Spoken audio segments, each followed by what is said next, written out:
Dans cet épisode de coulisses, j'ai envie de te partager un petit peu les dessous de mon année 2025, comment se sont passés les 6 premiers mois de l'année, qu'est-ce qui a été challengeant pour moi et comment je souhaite me réajuster là-dedans. Donc, je te partage sans filtre les chantiers sur lesquels je travaille, donc mes projets porteurs, mes priorités, qu'est-ce que j'ai envie de faire comme dans la business au niveau de l'organisation, au niveau de la création de contenu, comment j'ai envie d'orchestrer la suite, qu'est-ce qui est important, qu'est-ce que je vais mettre de l'avant dans mon agenda.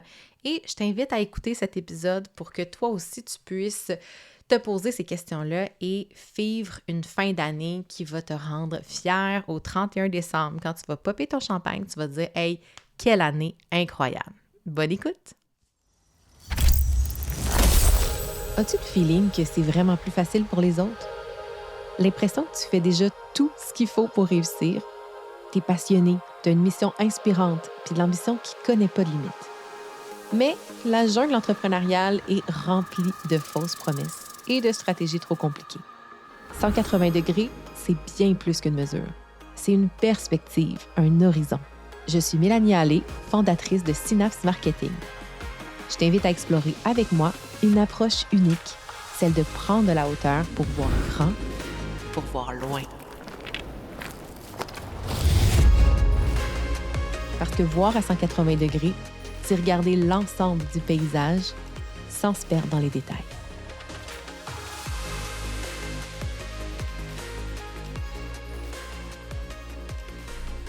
Salut à toi! J'ai eu envie de mettre fin à la saison 5 du podcast avec un épisode un peu update business, comme j'avais l'habitude de faire pour les finales de mes saisons de podcast. Quand je dis finale de saison, c'est juste parce qu'à un moment donné, j'ai besoin de repositionner le projet du podcast et je le positionne en termes de saison. Maintenant, mes saisons durent 1 an, dans le fond, de septembre, souvent à juin. Là, avec mon mois de vacances, la pause estivale a été plus au mois de juin. Et il y en aura une autre, justement, entre cet épisode et l'épisode de la saison 6, parce que déjà, 6e saison, en fait, le projet a commencé en janvier 2021. Je ne sais pas si tu étais là au rendez-vous quand j'ai commencé. Peut-être pas, parce que les chiffres d'écoute étaient vraiment différents aussi. Pas que ça ait explosé, je te ferai pas à croire que j'ai des chiffres d'écoute à toute épreuve, mais reste que ça a quand même évolué beaucoup dans les dernières années.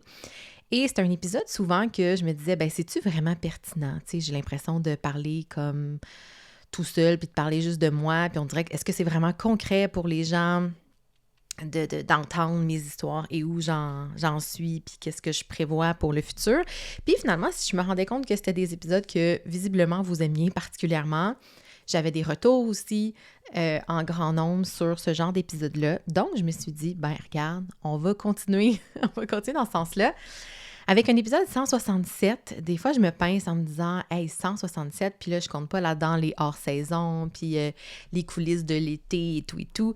Fait que, tu sais, je sais qu'il y en a plus que ça, des épisodes, et ça me fait capoter de voir que c'est un projet qui était vraiment sur le long terme. C'est sûr que dans la base, je suis une fille de long terme, je suis une fille de longue relation, mais je me rends compte à quel point ça a été très évolutif aussi comme projet. Puis je suis contente que tu sois au rendez-vous pour écouter cet épisode-là. Et ce que je te propose, en fait, c'est de faire un petit update, un petit suivi de qu'est-ce qui s'est passé peut-être dans les derniers mois, dernières semaines et surtout sur quoi je vais travailler. Donc, il y a bien sûr une petite pause. Dans le fond, le podcast va revenir en septembre et donc, il y aura une petite pause d'épisodes et pendant lesquels je vais mettre mon focus sur différents projets, différents objectifs aussi. Je pense que c'est important d'identifier c'est quoi nos priorités. Puis moi, c'est pas toujours facile de le faire parce que j'ai toujours 1 million de trucs que j'ai envie de mettre en place. Et mon grand struggle, c'est de choisir qu'est-ce qui est prioritaire, qu'est-ce qui est le plus important. Parce que à mes yeux, tout ce qui m'excite, tous les projets qui m'animent, m'allument, pour moi, ils sont tous importants, égaux, presque. Donc, ça va être ça mon enjeu, en fait, je pense, de toute façon, au niveau business, d'essayer de voir, OK, mais c'est pas parce que pour l'instant, tu réalises pas un objectif que ça veut dire qu'il n'existe plus ou que le projet, même si on le met sur la 2 comme expression que j'adore utiliser, Ça veut pas dire qu'il disparaît dans les limbes et que c'est fini. Donc ça, c'était... Je sais pas si c'était comme ça, tu me diras. Mais juste pour te donner un petit peu un contexte, là, cette année, ça a été une année incroyable au niveau des résultats, c'est-à-dire que j'ai senti que 2025 a eu l'effet d'un momentum pour ma business. C'est-à-dire que j'ai senti que j'avais beaucoup plus de traction au niveau de l'acquisition de clientes. J'ai senti en fait que j'étais beaucoup plus solide. Si tu as écouté aussi le podcast, j'en ai parlé dans un épisode de mémoire, là, mais l'automne pour moi a été très challengeant avec la perte de ma grand-maman qui a amené comme plein d'émotions, plein de choses. Ça a été comme assez difficile de passer au travers de cette période-là et ça s'est ressenti aussi parce qu'à plusieurs moments, j'avais des appels découvertes puis ça menait à comme nulle part. Puis tu sais, des fois dans l'énergie, hein, ça apparaît. Tu sais, dans le sens que quand t'es pas solide dans tes skis, dans tes chaussures, tu sais, ça paraît. Puis peut-être que c'est là aussi que les gens ressentent ce manque de solidité-là. Et c'est sûr que c'est moins convaincant, hein? C'est sûr. Puis il y a aussi le contexte, parfois qui est économique, là. Il y a des périodes de l'année où, bref, ça va plus vite, ça va plus rondement. Mais 2025, ça a été comme tout l'inverse. J'ai eu beaucoup plus de clientes qui m'ont référé des nouvelles clientes. D'ailleurs, gratitude s'il y en a qui m'écoutent. Merci de parler de moi, que ce soit de l'expérience que vous vivez dans le membership Business Synergique, que ce soit en accompagnement. Mais chaque fois que j'ai un appel découverte ou quelqu'un écrit « Ah, ben j'étais référée par une telle, elle m'a dit que tu pourrais m'aider avec tel truc », ça me fait énormément chaud au cœur. Vous n'avez pas idée. Puis cette année, j'ai eu l'impression que le momentum s'est vraiment passé au niveau du bouche à oreille, au niveau de la crédibilité. Tu sais, mine de rien, ça fait 6 ans, en avril dernier, que je suis à mon compte, que j'ai fondé Synapse Marketing. J'ai l'impression qu'il y a une espèce de confiance aussi qui se bâtit. Quand mes clients travaillent avec moi, elles savent comment je suis, pourquoi l'intégrité, c'est super important pour moi, mes valeurs. Fait que j'ai l'impression que j'ai vraiment comme ma tribe qui va parler de moi et qui m'a amené aussi des opportunités de mandat, de collaboration et je pense que c'est ça qui a fait le momentum.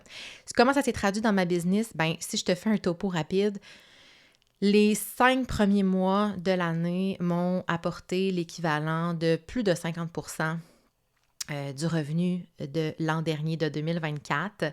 J'ai pas le chiffre exact, là, qu'est-ce que ça donne en pourcentage de croissance, mais pour vrai, j'ai eu de très bons résultats financiers cette année. Je suis pleine de gratitude. Je touche du bois pour que ça continue. Mais comment ça s'est traduit dans mon agenda? Ça s'est traduit en énormément de rencontres clientes, énormément de rencontres de projets, beaucoup de choses dans l'agenda, beaucoup de livrables. Ce qui fait que, oui, des super bons résultats, mais un agenda quand même assez chargé.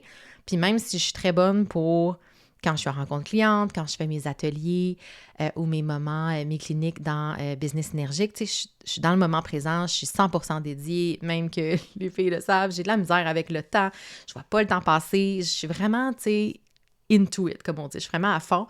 Mais n'empêche que quand l'appel se termine puis que je vois, tu sais, ce qu'il me reste à faire, toujours un petit peu de « je suis donc bien occupée », tu sais, puis je sais qu'il faut pas se le répéter, mais bref, ça a été comme des 6 premiers mois de l'année assez occupée. Ce qui fait que les vacances d'été ont été un grand reset pour moi au niveau d'énergie. Même que là, je te partage, parce que j'enregistre cet épisode-là et je suis revenue évidemment de vacances, mais même que le fait de complètement dépluguer a fait en sorte que me repluguer, c'est comme très différent. Je sens que comme mon corps résiste à me remettre exactement dans le mindset et l'énergie d'avant, ce qui est une excellente nouvelle en soi, parce que je pense pas que c'était un rythme qui était 100% soutenable à long terme. Mais ce qu'il faut savoir, c'est que même s'il y a un gap, il y a un écart entre le type d'agenda idéal que j'ai envie de vivre et la réalité que j'ai vécue les 6 et 5 premiers mois, même s'il y a un gap, je pense que c'est normal qu'il y ait des moments dans l'année où c'est peut-être un petit peu plus, challengeant, occupé, mais que ça sert à bâtir, tu sais, la suite. J'ai vraiment ce feeling-là. C'est pas pour me donner une excuse, mais c'est juste parce que je pense qu'il faut aussi accepter des fois qu'on met les bouchées doubles. Tu sais, il y a plein de choses que j'ai mis en place, que j'ai créées cet hiver qui vont continuer de payer, de m'amener en fait de l'eau au moulin pour l'automne. Fait que bref, j'ai vécu un super beau début d'année. Et là, ben l'épisode que j'ai envie aussi, le sujet que j'ai envie de t'amener dans cet épisode, ça va être quoi les prochains focus business? Qu'est-ce qui s'en vient? Sur quoi je vais travailler? Je sais qu'il y en a qui aiment ça, les coulisses. Tu sais, la première prise de conscience que j'ai eue avec les 6 premiers mois de l'année, ça a été « Oh là là, j'ai vraiment besoin d'aide.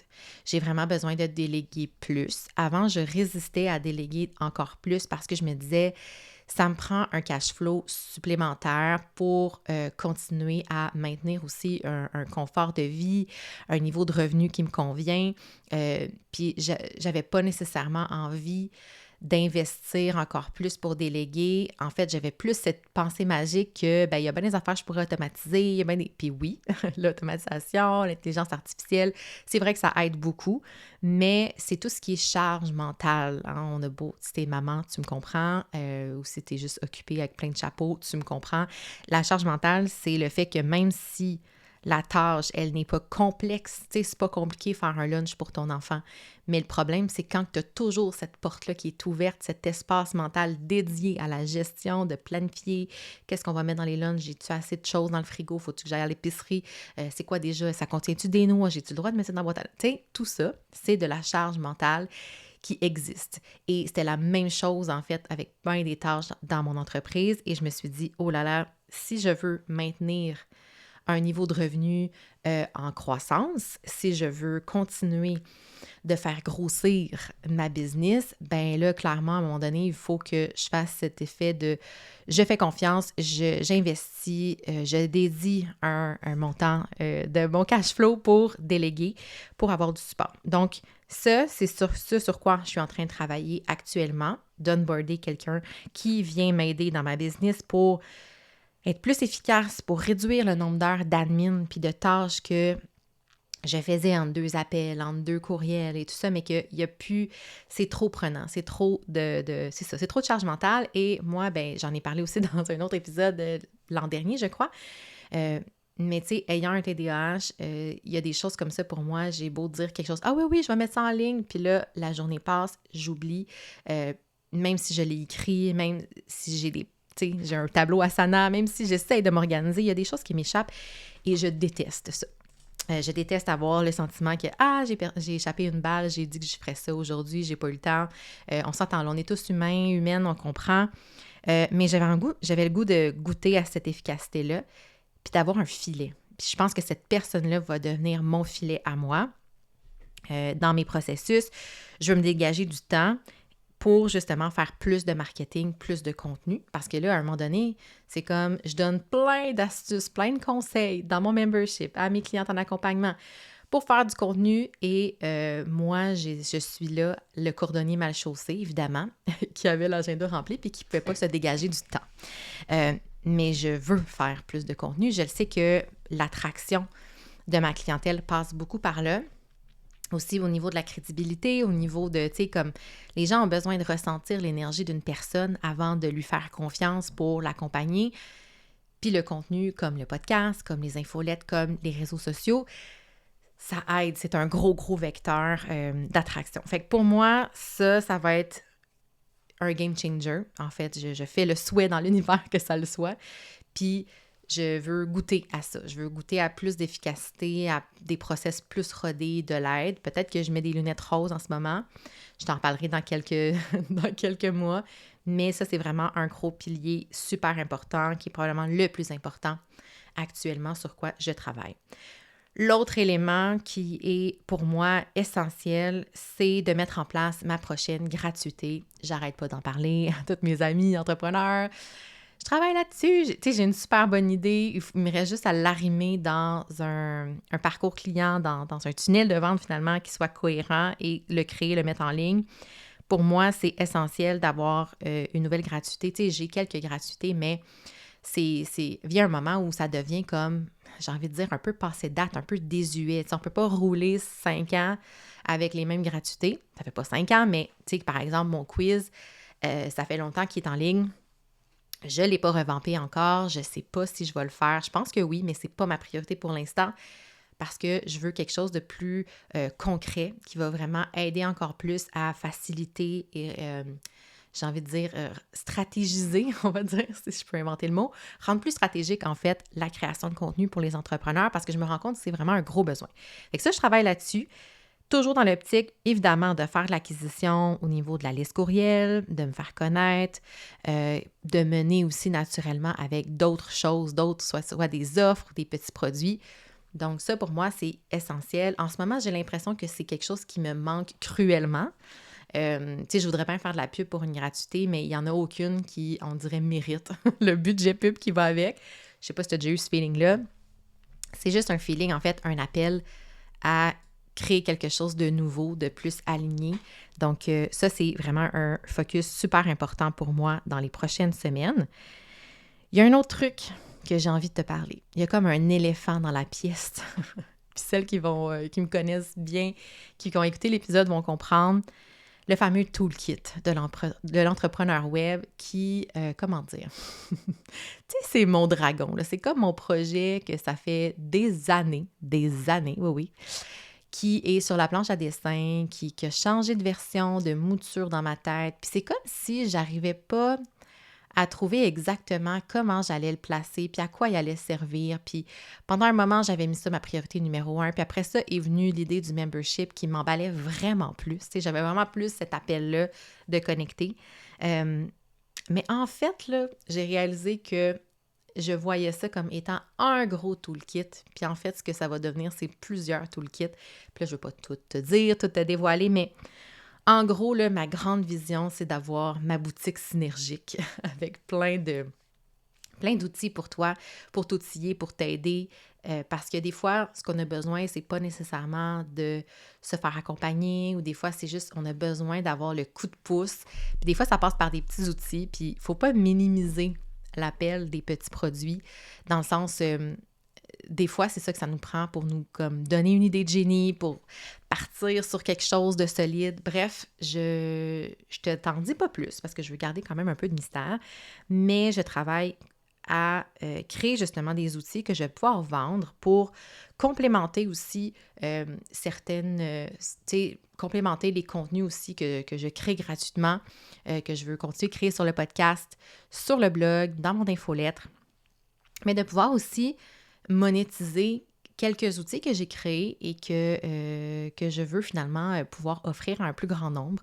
Je me rends compte que des fois, à trop vouloir garder nos affaires pour nos clientes, puis garder ça un petit peu VIP, secret, bien, on empêche finalement les gens de connecter à notre vibe, d'accéder un peu à un échantillon de notre approche, de comment on peut aider concrètement à offrir une transformation.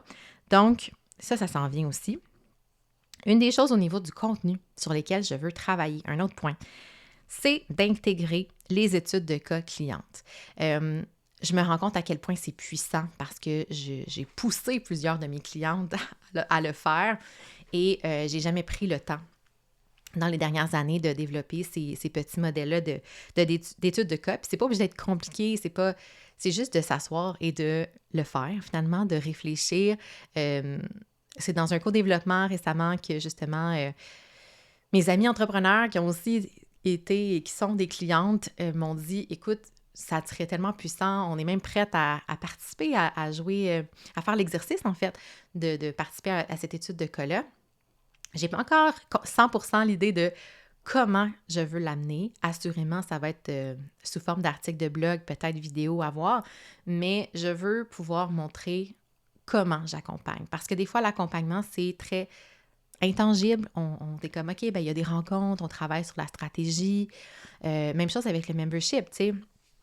Il y a des ateliers, il y a des cliniques de contenu. Mon but, c'est de faciliter ta création de contenu, accélérer tes résultats, t'amener plus de clients grâce à ta stratégie de contenu, entre autres. Mais des fois, c'est comme intangible. Comment concrètement tu pourrais bénéficier puis d'avoir un retour sur investissement.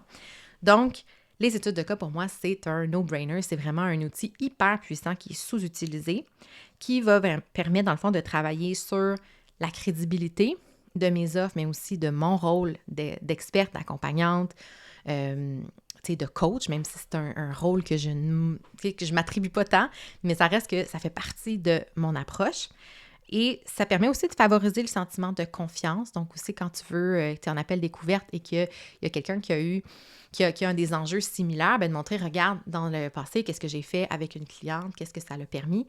Donc ça, c'est vraiment un autre focus que j'ai. Et par rapport à mes offres, un autre petit chantier que j'ai, j'aimerais simplifier la présentation de mes offres. Mes offres ne sont pas compliquées, mais je pense que des fois, à trop vouloir donner d'options de prime abord, ben ça devient un petit peu compliqué pour les gens de savoir, OK, mais qu'est-ce que je devrais choisir, qu'est-ce que je devrais prendre.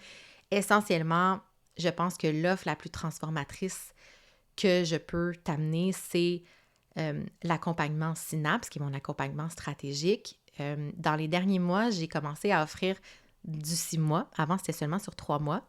Et depuis que j'offre le 6 mois, tout le monde choisit l'option 6 mois. C'est comme un appel de « OK, arrête d'essayer de croire qu'en 3 mois, tu sais, en 3 mois, on peut en faire des choses, mais c'est plus des petits sprints projets. » Tandis que moi, la façon que j'accompagne, c'est un accompagnement de fond. C'est-à-dire, on va vraiment aller voir la stratégie, on va mettre en place plein de choses, mais ça prend du temps pour s'ajuster, puis mettre en place les choses. Tu le sais, là, à moins d'avoir une hyper disponibilité, rapidité, la vie va vite, les gens manquent parfois de temps pour implémenter et il y a des réflexions de fond qui se font. Fait que bref, tout ça pour dire que je veux pas trop m'aventurer, mais tu sais, des fois, à vouloir trop offrir de choses différentes, puis ça veut pas dire que ces offres-là disparaissent, mais elles sont pas obligées d'être toutes affichées sur ton site web. Et ben comment tu peux simplifier la compréhension de ces différentes offres-là. Donc, moi, j'ai pas envie que ce soit un gros catalogue messy sur mon site web. Donc, mon souhait, c'est de vraiment simplifier et de simplifier aussi la présentation des offres. Donc, des fois, en appel découverte, c'est le fun de pouvoir montrer justement c'est quoi que tu peux, comment je peux aider, c'est quoi les offres qui s'offrent, les offres qui s'offrent, c'est cute, hein? Donc, je vais travailler aussi à simplifier pour bien, encore mieux en fait, expliquer comment je peux t'aider concrètement. Donc, c'est pas mal ça. J'ai un autre petit projet qui, je sais pas trop si je veux m'aventurer là-dedans, mais en fait, au mois de septembre, ça va faire, je peux pas trop en dire parce que je veux pas spoiler mes clientes, mais au mois de septembre, ça va faire 1 an, en fait, que le membership Business Synergique a été créé. Et j'ai envie de pouvoir souligner ce 1 an de confiance renouvelée, ainsi qu'à mes clientes en accompagnement. Puis là, ben j'essaye de trouver, et j'ai trouvé en fait, une idée comment je pourrais souligner ça au niveau, tu sais, pour moi, je suis, très reconnaissante. Pour moi, la gratitude, c'est une valeur importante et une façon de remercier. Donc, je cherchais, et là, je pense avoir trouvé, mais je ne peux pas te le dire, comment je pourrais remercier ces clientes-là de me faire confiance, de parler de moi, d'être présente, de se dédier au processus que je leur propose. Fait que bref, j'ai envie d'intégrer encore plus de reconnaissance, de souligner en fait la confiance que mes clientes me portent par quelque chose que je pourrais peut-être te parler quand ça sera plus avancé. Fait que c'est un peu ça le update. Dans le fond, je suis en construction de la suite de l'année. J'ai passé les 6 premiers mois à explorer plein de choses, à me dédier dans plein de projets. Et j'en ai plein d'autres qui m'attendent aussi à l'automne, mais je veux... En fait, mon souhait, c'est que pour ces derniers mois de l'année, pour ces 5 mois qui nous restent, de garder un focus très clair et de garder du temps dans mon agenda pour travailler sur mes chantiers que j'appelle. Moi, j'appelle ça des petits chantiers. Des petits, ils ne sont pas petits, là, mais des chantiers sur lesquels travailler pour ma business. C'est ça qui va me rendre fière aussi, au-delà des résultats financiers, là, rendu au 31 décembre, quand je vais popper mon champagne, ça va être de sentir que j'ai mis de l'avant aussi ce qui était important pour moi, que j'ai pris le temps de bâtir quelque chose de solide pour ma business. Je pense que c'est ça qui va me rendre le plus fière à la fin de l'année. Donc, il faut que ce soit conséquent aussi dans la gestion de mon temps, de mon agenda. Alors, la question que j'ai envie de te poser en terminant cet épisode, c'est de te demander, ben, c'est quoi toi tes chantiers?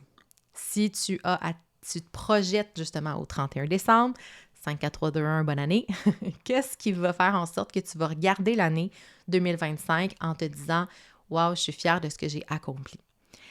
c'est quoi que sur lequel tu vas accorder le plus de reconnaissance, de gratitude. Puis est-ce que en ce moment, tu es en train de bâtir ces petits moments-là ou ces projets-là, en fait, j'ai envie de dire. Parce que ça peut être des moments, ça peut être des projets, ça peut être un paquet de choses. Tu sais, si c'est de voyager, si c'est de créer une offre, ou tu sais, j'en ai des clientes c'est un projet de podcast là, qui dort depuis des mois, qui ont envie de lancer. Il y en a d'autres, c'est une chaîne YouTube. Il y en a que c'est un événement en personne. Il y a plein d'affaires. Donc, c'est quoi, en fait, qui va te rendre le plus fier et comment tu peux te rapprocher encore plus de ces objectifs-là, de ces projets-là, en intégrant du temps dans ton agenda, puis comment tu veux t'y prendre. Bref, plein de questions, là, mais vraiment, je ne sais pas si tu as fait l'exercice, mais définis, en fait, ça va être quoi tes priorités pour la fin de l'année, les chantiers, les projets, les trucs sur lesquels tu veux travailler. Puis c'est pas obligé d'être des grosses affaires, là, qui prennent des semaines et des mois, mais de le mettre par écrit et d'y faire une place sur ton agenda, c'est la seule façon que tu puisses y arriver. Donc, je le dis très fort pour me le rappeler aussi à moi. Hein? Donc, sur ce, je te souhaite une magnifique fin d'été. On va se retrouver en septembre pour d'autres épisodes de 180 degrés pour la saison 6. Donc, merci d'avoir été là. Merci de prendre le temps de me laisser des reviews, des commentaires, de partager en story. Ça me fait vraiment chaud au cœur à chaque fois. Donc, merci de ton écoute et à très bientôt!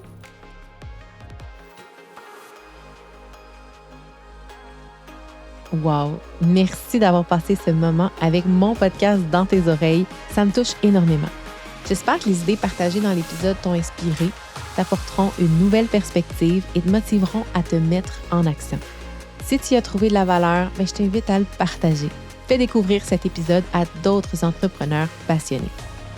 Et si tu veux encourager davantage le podcast, je serais hyper reconnaissante si tu pouvais laisser une note ainsi qu'un avis sur la plateforme d'écoute de ton choix. Parce que oui, ça fait une énorme différence pour m'aider à faire connaître 180 degrés à encore plus d'entrepreneurs fantastiques comme toi.